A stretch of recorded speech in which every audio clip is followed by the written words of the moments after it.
Hello everyone, कैसे हैं आप सभी। आज हम बताएंगे कि बेसिक अकाउंटिंग टर्म में हमने पार्ट वन में सीखा, पार्ट टू में सीखा और पार्ट थ्री में सीखा। मतलब जब बेसिक अकाउंटिंग टर्म बताया गया था कि अकाउंट के कौन कौन से लैंग्वेज होते हैं, क्योर होते हैं, तो हमने पहला क्या सीखा, पार्ट वन, पार्ट टू और पार्ट थ्री में। मतलब एक दो तीन पार्ट में हमने ये सीखा।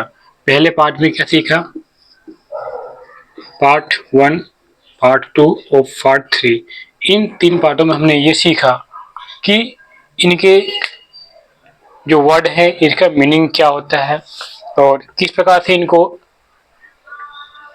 परिभाषित किया जाता है। डेटर क्या होता है, क्रेडिटर क्या होता है, एसेट क्या होता है, लायबिलिटी क्या होता है और प्रॉफिट क्या होता है, इनकम क्या होता है, कैपिटल गेन क्या होता है, लॉसेस क्या होते हैं, रेवेन्यू क्या होता है, सेल्स क्या होता है।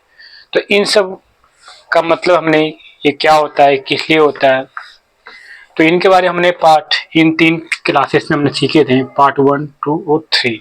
आज हम पार्ट फोर लेके आपको बताएंगे फोर्थ क्लास में कि इनको जब हम बुक्स ऑफ अकाउंट बनाया जाता है तो इनको फाइनल अकाउंट में, मतलब जब अकाउंटेंसी किया जाता है, बुक्स ऑफ अकाउंट को मेंटेन किया जाता है, तो इनको कहाँ कहाँ पे इनको रिप्रेजेंट किया जाता है, दिखाया जाता है बुक्स ऑफ अकाउंट में। हम बोलते होते हैं कि अकाउंट को डेबिट और मतलब डीआर और सीआर में लिखा जाता है, बट इनको कहाँ रिप्रेजेंट किया जाता है, कहाँ इनको शो किया जाता है, चाहे वो ट्रेडिंग अकाउंट हो, चाहे प्रॉफिट और लॉस हो, चाहे बैलेंस शीट हो। तो ये तीन टाइप से हमारा अकाउंट होता है, ट्रेडिंग अकाउंट, प्रॉफिट लॉस और बैलेंस शीट।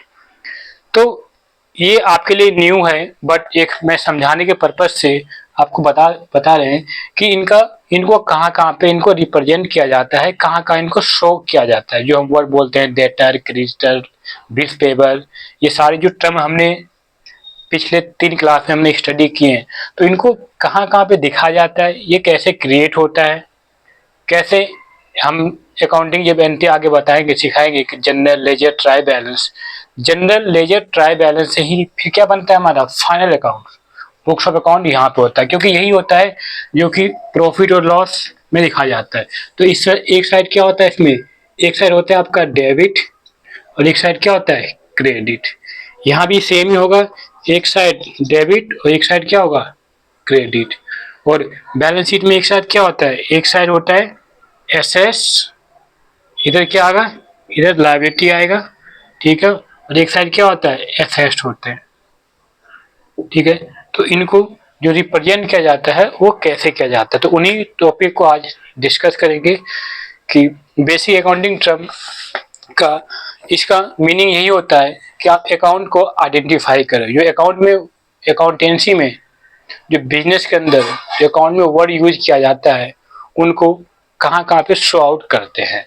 तो हम पहला देखते हैं कि मिस्टर रामलाल एंड सन्स का क्या है, बुक्स ऑफ अकाउंट हम मेंटेन कर रहे हैं। तो इनका क्या बना रहे हैं हम, फाइनल अकाउंट। तो इसमें ट्रेडिंग अकाउंट में क्या आएगा, प्रॉफिट एंड लॉस में क्या आएगा और बैलेंस शीट में क्या आएगा, उसके बारे में डिस्कस करेंगे। और जो जब आप फाइनल अकाउंट स्टडी करेंगे तो इनको कौन कौन सी चीजें कहाँ पे दिखाया जाएगा, तो उसको डीपली हम समझेंगे। तो पहले हम बताते हैं कि फाइनल अकाउंट क्या होता है।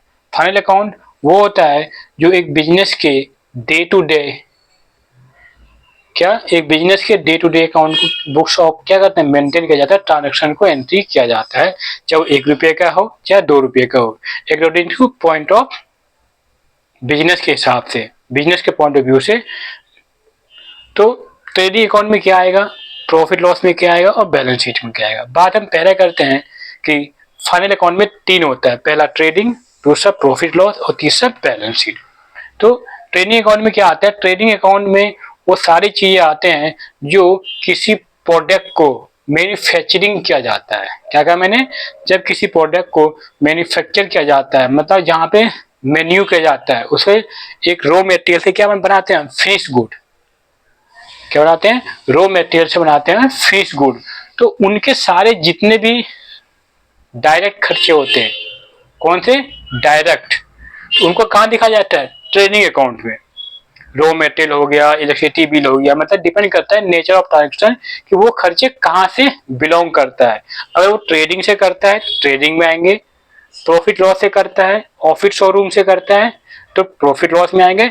और जो बच जाता है बैलेंसिंग, जो क्लोजिंग बैलेंस होता है वो कहाँ आएगा, बैलेंस शीट में। बैलेंस शीट में वो सारे चीजें आते हैं जो कि बच जाता है, मतलब जो पहले ओपनिंग था बाद में क्या बचा, क्लोजिंग, वो सारी चीज आएंगे बैलेंस शीट में। हो सकता है may be come liability side, may be come asset side. तो पहला ट्रेडिंग अकाउंट में वो सारे खर्चे आते हैं जो डायरेक्ट खर्चे होते हैं। प्रॉफिट लॉस अकाउंट में वो खर्चे आते हैं जो इनडायरेक्ट होते हैं। अब डायरेक्ट खर्चे क्या होते हैं, डायरेक्ट एक्सपेंस क्या होता है और इनडायरेक्ट एक्सपेंस क्या होता है, इसके बारे में समझते हैं। तो डायरेक्ट एक्सपेंस वो होता है जो किसी प्रोडक्ट को मैन्युफैक्चरिंग करने में डायरेक्ट उस पर लगाया जाता है। जैसे कि अगर मैं बात करूं कि एक है टी शर्ट की फैक्ट्री है, कौन सी, टी शर्ट की। तो टी शर्ट में क्या लगता है, इसमें लगता है रॉ मटेरियल, रॉ मटेरियल लगता है जिसे रॉ फैब्रिक भी कहते हैं, ठीक है, रॉ फैब्रिक कहते हैं। तो रॉ फैब्रिक में क्या, धागा लगता है, थ्रेड लगता है, ठीक है, कारीगर लगता है, जॉब वर्क लगते हैं सारे। तो इस टी शर्ट को बनाने में जो जितने भी सारे एक्सपेंस हुए वो क्या कहलाते हैं, डायरेक्ट कॉस्ट, डायरेक्ट लागत या डायरेक्ट एक्सपेंस कह सकते हैं, ठीक है। अभी आप इतना ही समझो स्टार्टिंग के पर्पज से। और इस टी शर्ट के बनने के बाद क्या हुआ, जब ये क्या बनेगा, फिनिश प्रोडक्ट, मतलब रेडी टू सेल, और या फिर क्या इसको यूज करने के लिए टी शर्ट बन के तैयार हो गया, तो इसको बेचने के लिए जितने भी आप स्टाफ रखेंगे, सैलरी देंगे, ठीक है, कमीशन देंगे, दुकान खोलेंगे, शोरूम खोलेंगे, वो सारे खर्चे क्या होते हैं, वो होते हैं इनडायरेक्ट, ठीक है। वो कहाँ दिखाते हैं, वो दिखाते हैं हम प्रॉफिट एंड लॉस अकाउंट में। और डायरेक्ट जो इसको मैन्युफैक्चरिंग करने से रिलेटिव है, चाहे वेजेज हो गया, ठीक है, वाटर बिल हो गया, जो भी डायरेक्ट, वो कहाँ गया, ट्रेडिंग में। तो डायरेक्ट कॉस्ट जो डायरेक्ट लगता है और इनडायरेक्ट जो इनडायरेक्ट लगता है, ठीक है, किसी प्रोडक्ट पे लगाया जाता है जो भी उसको सेल्स करने की रिगार्डिंग, ठीक है। और जो बच जाएगा वो कहाँ आएगा, बैलेंस शीट में। तो हम इसको डीपली हम बताएंगे फाइनल अकाउंट में, बट अभी स्टार्टिंग के लिए इतना ही है, ठीक है। तो आप बताते हैं इसके ट्रेडिंग अकाउंट में क्या क्या आता है जो हमने अकाउंटिंग टर्म में हमने यूज स्टडी किया है फर्स्ट, सेकेंड और थर्ड में। आज हम फोर्थ के बारे में बताते हैं। तो इसमें वो सारे एक्सपेंसेस आएंगे। पहला आता है हमारा क्या, कि कोई भी बिजनेस है उसका क्या होता है, उसका नाम होता है, कि मिस्टर रामलाल एंड सन्स। अगर कंपनी है तो टाटा प्रोडक्ट के नाम से, टाटा स्टील के नाम से होते हैं सारे। तो हम बात करते हैं जो 11th के हैं वो क्या है, सोल्स प्रोप्राइटरशिप, मतलब ये काफी स्मॉल लेवल पे बिजनेस होते हैं, पर बुक ऑफ अकाउंट क्या होते हैं, सेपरेट किया जाता है। क्या बताया था कि कॉमर्स के अंदर बिजनेस और प्रोप्राइटर क्या होते हैं, अलग अलग होते हैं, सेपरेट लीगल एंटिटी। मतलब हम जो भी करेंगे हम बिजनेस के पॉइंट ऑफ व्यू से बिजनेस के सभी ट्रांस को रिकॉर्ड करेंगे in the books of account में। तो पहला आता है कि क्या शॉप का नाम क्या जाएगा, तो यहाँ क्या मिस्टर रामलाल सन्स है। फिर आता है इनका ट्रेडिंग अकाउंट की बात करें तो ट्रेडिंग अकाउंट में सबसे पहले हमने स्टडी किया था कि क्या होता है, ओपनिंग स्टॉक। क्या आता है, ओपनिंग स्टॉक। अगर आपने first time new business start किया है तो वहां पे ओपनिंग स्टॉक नहीं होता है, परचेज होते हैं, फिर क्लोजिंग स्टॉक होता है, बट कुछ ना कुछ तो ओपनिंग स्टॉक रहा होगा, ठीक है। तो सबसे पहले ओपनिंग स्टॉक, ओपनिंग स्टॉक क्या होता है, एट द टाइम ऑफ जब आपने बिजनेस स्टार्ट किया तो उस टाइम जो भी प्रोडक्ट थे, जो भी रॉ मटेरियल थे या फिनिश गुड्स था, सेमी फिनिश गुड्स थे, वो सारे क्या आ जाते हैं, सारे आ जाते हैं आपके ओपनिंग स्टॉक में। तो ओपनिंग स्टॉक कहाँ दिखाते हैं, तो ट्रेडिंग अकाउंट में ओपनिंग स्टॉक। और यहाँ पे जब अकाउंटेंसी हम लिखते हैं तो एक साइड हम क्या लिखते हैं, डेबिट, और एक साइड क्रेडिट। जो डेबिट साइड होता है वहां पे हम क्या लिखते हैं, टू से हम स्टार्टिंग करते हैं, और इस साइड क्या होता है, बाय। तो पहले क्या आता है, टू ओपनिंग स्टॉक, यहाँ के लिखेंगे ओपनिंग स्टॉक। ओपनिंग स्टॉक मतलब at the times of beginning, मतलब बिगिनिंग में आपके पास कितना स्टॉक था। स्टॉक हो सकता है कि रॉ मटेरियल हो, फिनिश गुड हो, सेमी फिनिश गुड हो, ठीक है, तो कुछ भी हो सकता है। मैं एग्जांपल मान लेता हूं कि स्टॉक कितना था, 1 लाख रुपए का, कितना रुपीस 1 लाख का, तो इसे बोलेंगे ओपनिंग स्टॉक। इसको ट्रेडिंग अकाउंट में कहा दिखाया जाता है, डेबिट साइड में ओपनिंग स्टॉक को दिखाया जाता है। इसके बाद सेकंड क्या आता है, सेल्स। सेल्स को कहाँ दिखाया जाता है। तो हम यहाँ पे दिखाते हैं बाय, बाय लिख के क्या लिखते हैं, सेल्स। यहाँ सेल्स, सेल्स क्या होते हैं, यहाँ पे मैं कहता हूँ सेल्स कितनी हो गई, 6 लाख रुपीज हो गई। मैं एग्जाम्पल बस अमाउंट सिर्फ शो कर रहा हूँ रिप्रेजेंट करने के लिए, बाकी अकॉर्डिंग टू क्वेश्चन डिफरेंट हो सकता है। तो पहला क्या आता है, ओपनिंग स्टॉक। दूसरा क्या होता है, सेल्स। अकाउंट में अगर बिजनेस में कोई चीज सबसे ज्यादा इंपॉर्टेंट है, वो पहले क्या है, सेल्स। अगर सेल्स होंगे तो सारी चीज क्या होगा, ओके होगा। सेल्स कम ज्यादा डिपेंड करता है कि आपका सर्विस कैसा है, आपका प्रोडक्ट कैसा, आपका क्वालिटी क्या है। तो सबसे इंपॉर्टेंट, मोस्ट इंपॉर्टेंट है आपका सेल्स अच्छा होना चाहिए। उसके बाद अकाउंट आता है। अकाउंट हम क्यों करते हैं, ताकि अच्छे से हम क्या पता चले, बिजनेस की फाइनेंशियल पोजीशन, बिजनेस में प्रॉफिट हो रहा है या लॉस। तो हम इससे, ठीक है। तो सेल्स के बाद पहला इंपॉर्टेंट काम होता है अकाउंट होता है। पहले सेल्स, दूसरा अकाउंट। तो पहला ओपनिंग स्टॉक आ गया, फिर सेल्स आ गया। अब इसके बाद आपने पूरे साल आपने क्या किया, आपने सेल्स किया, तो कुछ स्टॉक बचेगा भी, तो हम कहाँ रिप्रेजेंट करते हैं, इसी साइड में। यहाँ क्या लिखेंगे, बाय, यहाँ पे अमाउंट लिखते हैं by closing stock. Closing stock मतलब जो बच गया। ओपनिंग 1 लाख था, क्लोजिंग में कहता हूँ कितना बचा, 1,20,000 रुपये, इतने का क्लोजिंग आपका बचा। अब कि जब आपने इस ओपनिंग स्टॉक था, आपने पूरी साल 6 लाख की सेल की, तो इसमें स्टॉक तो कम हुआ होगा और कुछ बच गया क्लोजिंग स्टॉक। तो आपने कुछ, जब आपने 1 अप्रैल, क्या 1 अप्रैल को आपने बिजनेस स्टार्ट किया। हमारा कोई भी बिजनेस स्टार्ट कब होता है, हमारे इंडियन अकाउंटिंग में कब होते हैं, 1 अप्रैल। 1 अप्रैल से स्टार्ट होता है, ईयर जो भी हो, ठीक है। और एंड कब होता है, 31 मार्च। देखो हमारे कब अपना बैलेंस शीट, 31 मार्च को हमारा अकाउंट क्या होता है, क्लोज हो जाता है। तो अकाउंट क्लोज होने मतलब ये नहीं कि बिजनेस बंद हो जाएगा, बिजनेस डे टू डे चलता ही रहेगा। आप बुक्स ऑफ अकाउंट में रिकॉर्ड आफ्टर सम टाइम करते हैं, ठीक है। तो बिजनेस चलता रहता है।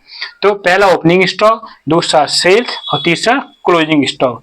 अब है कि आपने ओपनिंग स्टॉक था, फिर आप क्या कर रहे हैं, आप परचेज कर रहे हैं, फिर सेल्स कर रहे हैं, फिर परचेज कर रहे हैं, सेल कर रहे हैं। तो ये प्रोसीजर कंटिन्यू चलता रहता है। तो इसके बाद क्या आएगा, यहाँ पे यहाँ लिखेंगे हम टू परचेज। परचेज, परचेज आपने कितना कर दिया, 4 लाख रुपए का, ठीक है। कितना, ओपनिंग स्टॉक 1 लाख था, आपने 4 लाख का परचेज कर दिया, सब मेरे कोई कितना स्टॉक हो गया, 5 लाख का, और आपने सेल कर दी, ठीक है। तो ओपनिंग स्टॉक प्लस परचेज और माइनस क्या क्या कर देंगे, क्लोजिंग स्टॉक। तो जो बच जाएगा उसे क्या बोलेंगे, एडजस्ट परचेज, ठीक है। तो इस प्रकार से क्या, जब हम अकाउंटिंग इक्वेशन स्टडी करेंगे तो कुछ इस टाइप से हम फॉर्मूले का यूज करेंगे। बट अभी आपको सिर्फ समझना है कि कौन सा कीवर्ड जो हमने यूज किया है बेसिक अकाउंटिंग टर्म में, वो कहाँ कहाँ रिप्रेजेंट किया जाता है। तो पहला ओपनिंग स्टॉक, दूसरा सेल, तीसरा क्लोजिंग स्टॉक और पांचवा परचेज। इसके बाद आते हैं, इसके बाद कुछ ऐसे भी खर्चे होते हैं जो कि बिजनेस को रन करने के लिए जरूरी होता है, उसे क्या बोलते हैं, डायरेक्ट और इनडायरेक्ट। तो उसके बाद अगर आपने स्टाफ रखा है तो उसे क्या देंगे, वेजेज, वेजेज एज सैलरी, कितना, 40,000 रुपीज। क्या होता है, मजदूरी, है ना, जो डे टू डे वर्क करता है, ठीक है। सैलरी मंथ में 1 टाइम मिलता है, लेकिन मजदूरी क्या होता है, उनका डे टू डे उनके काम के हिसाब से उनको क्या मिलता है, मजदूरी। तो वो कहाँ दिखाते हैं, ट्रेडिंग अकाउंट में शो किया जाता है। इसके बाद, इसके बाद आते हैं कुछ ऐसे खर्चे जो क्या होते हैं, वो डायरेक्ट होते हैं। क्या, मैं बोलता हूँ इलेक्ट्रिसिटी बिल, इलेक्ट्रिसिटी बिल वो आते हैं, तो वो भी कहाँ दिखाते हैं हम, ट्रेडिंग एंड ट्रेडिंग अकाउंट में, ठीक है। तो इस प्रकार से सारे एक्सपेंसेस होते हैं जो हम दिखाते हैं। उसके बाद आता है कैपिटल। हमने बताया था कि कैपिटल क्या होता है, कैपिटल जो ओनर इन्वेस्ट करता है बिजनेस में, ठीक है, वो कहाँ आता है, कैपिटल बिजनेस के लिए क्या होता है, लायबिलिटी होता है। एक चीज और देखते हैं कि सबसे पहले कैपिटल जो मेन टॉपिक है वो देख लेते हैं। हमने बताया था लास्ट क्लास में कि जो कैपिटल होता है कि क्या बताया था कि capital plus liability equal to क्या होता है, एसेट। ये बताया था सी फॉर कैपिटल, यहाँ के सी का मतलब क्या है, कैपिटल, एल फॉर क्या है, लायबिलिटी। अगर इन दोनों को ऐड कर दें तो क्या बन जाता है, टोटल एसेट। ठीक है, मतलब कैपिटल और लायबिलिटी ये किसके बराबर होगा, एसेट के बराबर होगा। तो कैपिटल क्या होता है, कैपिटल होता है वो अमाउंट जो ओनर क्या करते हैं, बिजनेस में इन्वेस्ट करते हैं। किस लिए, ताकि उनको बिजनेस से क्या मिले, उनको प्रॉफिट मिले। तो इसमें और कैपिटल में भी कैश भी हो सकता है और कोई बिल्डिंग या फर्नीचर भी हो सकता है जो फिक्स एसेट में दिया जाता है। ठीक है, तो कैपिटल कहाँ दिखाया जाता है, कैपिटल दिखाया जाता है आपकी लायबिलिटी साइड में। सबसे पहले क्या आएगा, यहाँ पे आएगा कैपिटल। कैपिटल कौन लगाता है, जो कि ओनर लगाता है। कितना, मैं कह रहा हूँ उसने 8 लाख रुपए क्या लगाया बिजनेस में, कैपिटल। ठीक है, उसके बाद कैपिटल, फिर बात करते हैं अब बिजनेस में क्या लगा उन्होंने बिल्डिंग भी लगा दिया। तो ये किस साइड जाएगा, ये एसेट साइड जाएगा। ये कहाँ पे, ये होता है एसेट। ठीक है, तो अगर उसने बिल्डिंग लगाया तो बिल्डिंग यहाँ लिखेंगे, बिल्डिंग अकाउंट कितना, मैं कितने का भैया, 4 लाख का बिल्डिंग था। ठीक है, तो यहाँ पे आएगा।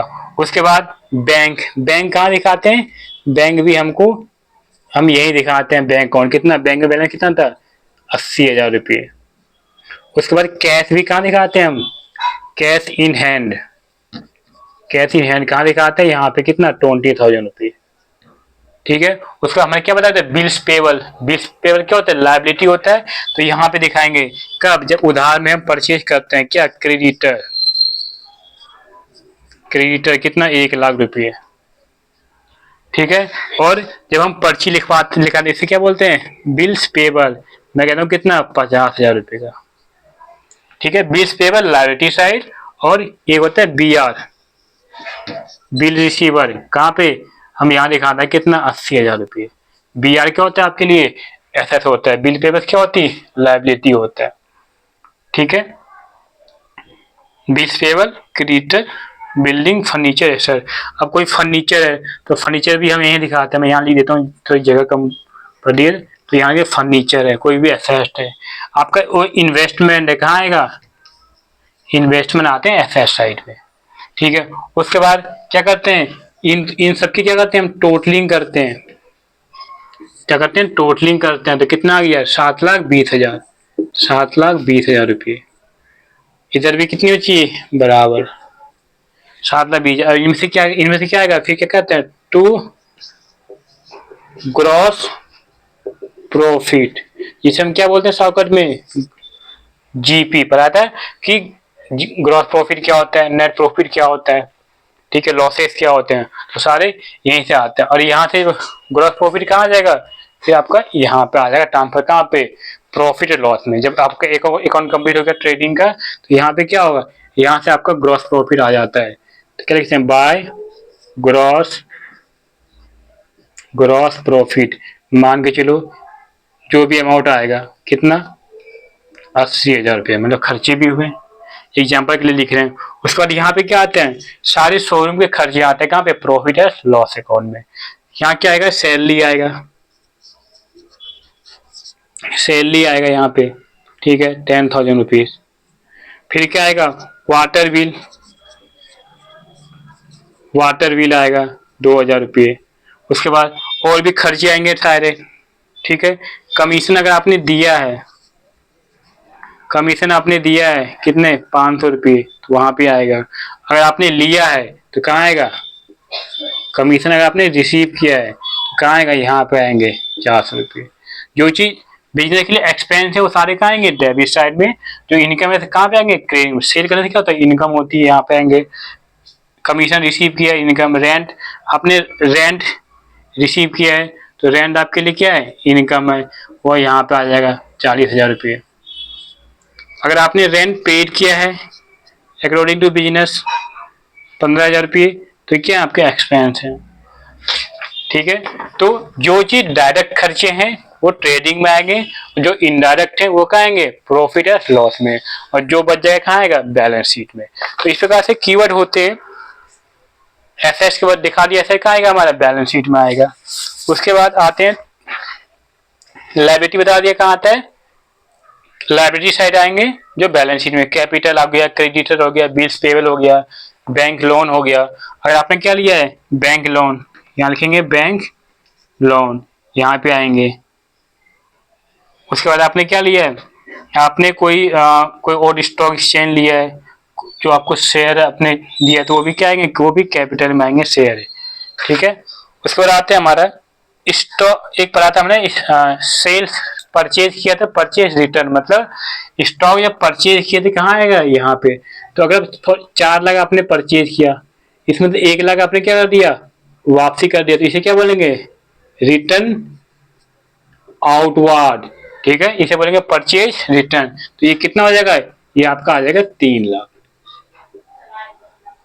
उसी प्रकार जब आपने सेल्स किया, जैसे ही आपने सेल्स किया 6 लाख का, ठीक है, इनमें से माल वापसी आ गया, तो क्या कहें, रिटर्न सेल्स रिटर्न कितने का, 50,000 का।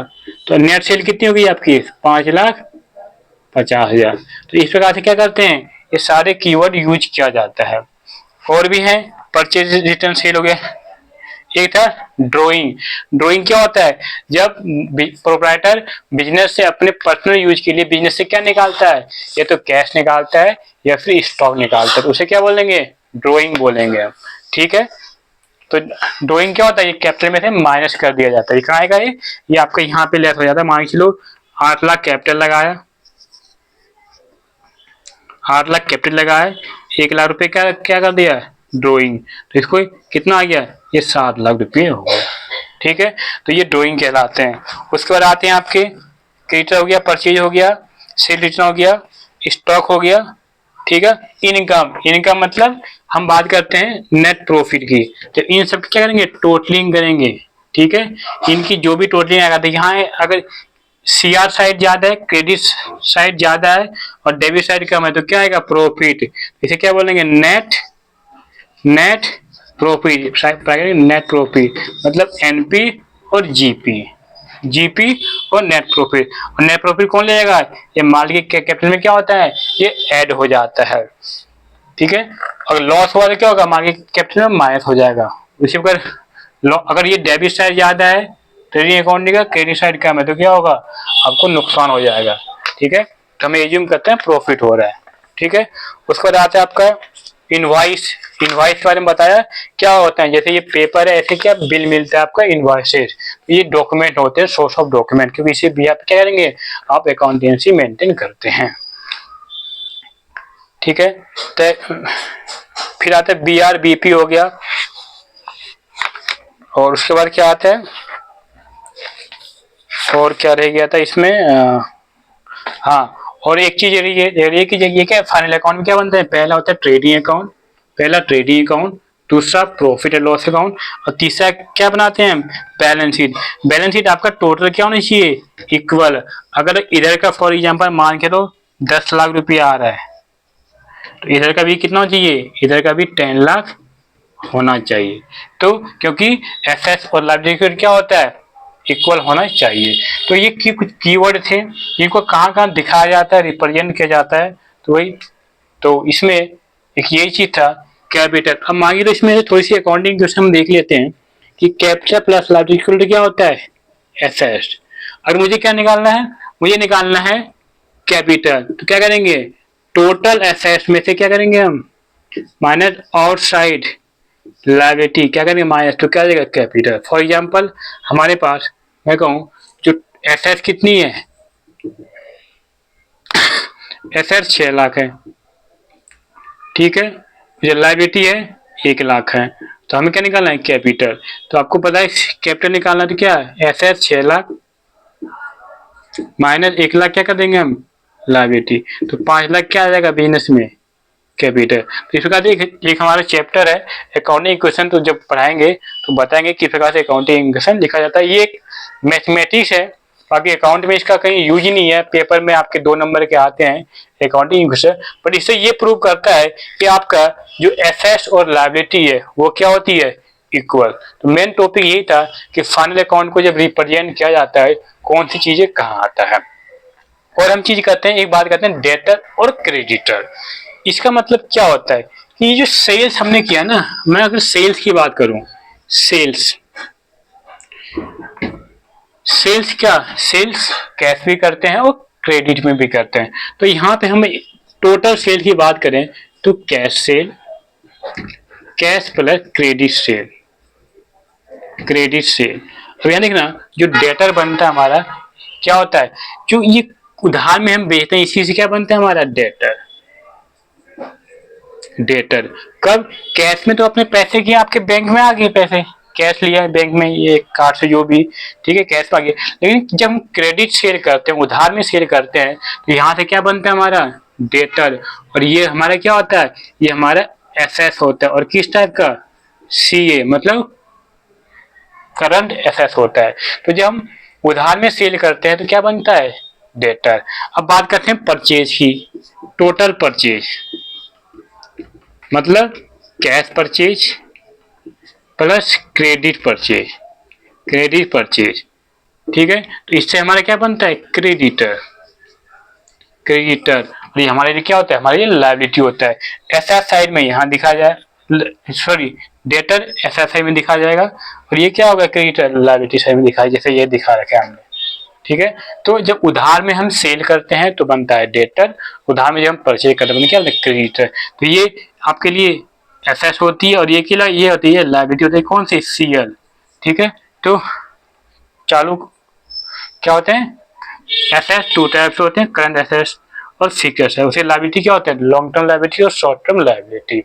तो इस प्रकार से हम कुछ कीवर्ड को हमने एक रिप्रेजेंट करके दिखाया, तो आई होप आपको समझ में आया होगा। बाकी इसमें और आपका क्या रह रहा है वो देख लेते हैं। डेटर हो गया, क्रेडिटर हो गया, बिल्स पेबल बता दें क्या, और लायबिलिटी साइड आती है बिल्स पेबल, ठीक है। ट्रांजैक्शन क्या होता है, जब बिजनेस में सारे बिजनेस में ट्रांजैक्शन किया जाता है, किस लिए, सेल्स के लिए या परचेज के लिए, और सारे क्या चीज ट्रांजैक्शन को रिकॉर्ड किया जाता है। टेंजिबल एसेट क्या होता है, वो एसेट जिसको हम टच कर सकते हैं उसे टेंजिबल एसेट कहते हैं।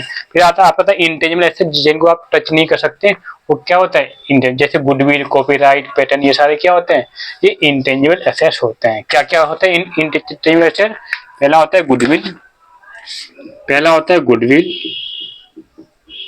गुडविल, दूसरा कॉपीराइट, कॉपीराइट, तीसरा क्या होता है ट्रेडमार्क, ठीक है, ट्रेडमार्क, चौथा क्या होता है पेटेंट, पेटेंट आपने किताब वगैरह कहते हैं उस पर क्या लिखा आता है, उस पर सी लिखा आता है, मतलब पैटर्न, मतलब वो क्या इंटेंजिबल एसेट, ये बिजनेस के प्रॉफिट अर्न करने में, सेल्स अर्न करने में क्या होता है, काफी हेल्पफुल होते हैं। तो ये सारे इंटेंजिबल एसेट होते हैं जिसको आप टच नहीं कर सकते। टेंजिबल एसेट्स जैसे कि बिल्डिंग, फर्नीचर, ये सारे क्या होते हैं, ये टेंजिबल होते हैं, ठीक है। डेटर हो गया, क्रेडिटर हो गया, परचेज पता चल गया क्या होगा, परचेज करते हैं हम, trading, cell return, voucher, stock क्या होता है पता चल गया, रिसीव बता चला क्या में, रिसीव 2 टाइप्स होते हैं, कैपिटल रिसीव और रेवेन्यू रिसीव। जो चीज बिजनेस के एसेट्स को बेच के प्राप्त किया जाता है उसे क्या बोलते हैं, कैपिटल रिसीव। रेवेन्यू जो आपके सेल्स के पैसे जो मिलते हैं डेटर से उसे क्या बोलते हैं, क्या, सेल्स है। तो ध्यान रखना कि बिजनेस में सेल्स मोस्ट इंपॉर्टेंट है, उसके बाद ही अकाउंटेंसी है। तो मिलते हैं नेक्स्ट क्लास में नेक्स्ट चैप्टर के साथ। थैंक यू, धन्यवाद, जय हिंद।